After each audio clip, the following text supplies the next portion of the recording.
নদীর ওপর ভাসমান পদ্ধতিতে লতি কচু চাষ করে তাক লাগিয়ে দিয়েছেন দেবকী বিশ্বাস।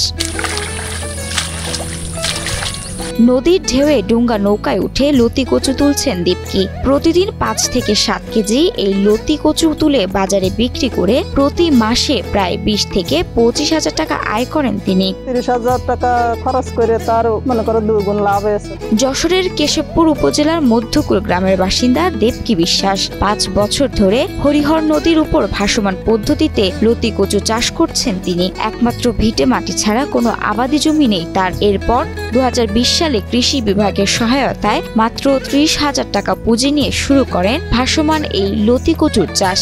এক কাটাও জায়গা নাই, তাই এই জায়গায় হরিয়ার নদী পরে শ্যাওলা ছিল, তাই আমরা এই ভাসমান বেড তৈরি করেছি। তৈরি করে এর ভিতরে শাক সবজি, লাল শাক, সবুজ শাক, লতি কচু, লাউ শাক, মিঠিয়া কুমড়ো, উল্লা, ঝিঙে, সব রকম সবজি এটি আমরা চাষ করি। নদীতেই ভাসমান লতি চাষের বেড তৈরি করেন তিনি। এরপর এই বেডের উপর শ্যাওলা পেঁচিয়ে উর্বর করেন এটিকে। পরে এখানেই লতি কচু লাগিয়েছেন দেবকী।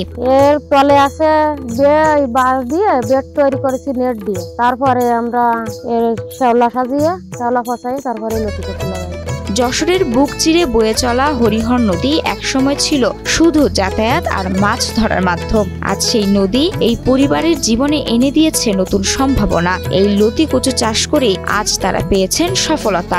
মানে শ্যাওলা দিয়ে কচুরিখানা দিয়ে সাজাইয়ে শাক সবজি চাষ করে লাভবান হচ্ছি, বাচ্চা কাচ্চা স্কুলে যাচ্ছে। দেবকী বিশ্বাসের এই কাজে সহযোগিতা করেন পরিবারের অন্য সদস্যরাও। এই চাষ থেকে যা আয় হয় তা দিয়ে স্বামীর সংসারে বাড়তি আয় যোগান তিনি।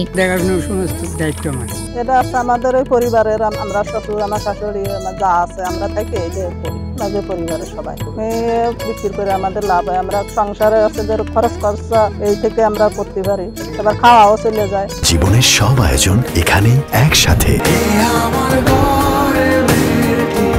এদিকে ভাসমান পদ্ধতিতে কচুর লতি চাষ কম খরচে অধিক ফলন ও খুবই লাভজনক হওয়ায় নারীদের এই উদ্যোগে এগিয়ে আসার অনুরোধ জানান কেশবপুর উপসহকারী কৃষি কর্মকর্তা অনাথ বন্ধু দাস।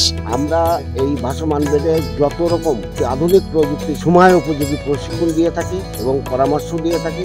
যখন বীজের প্রয়োজন হয় সেগুলো আপাতত আমরা দিয়ে যাচ্ছি। এগুলো চলমান প্রক্রিয়া। ভাসমান এই কৃষি প্রযুক্তি বদলে দিয়েছে দেবকী বিশ্বাসের জীবন। সৃষ্টি করেছে নদীর ঢেউয়ের সঙ্গে স্বপ্ন আর সম্ভাবনার নতুন তরঙ্গ।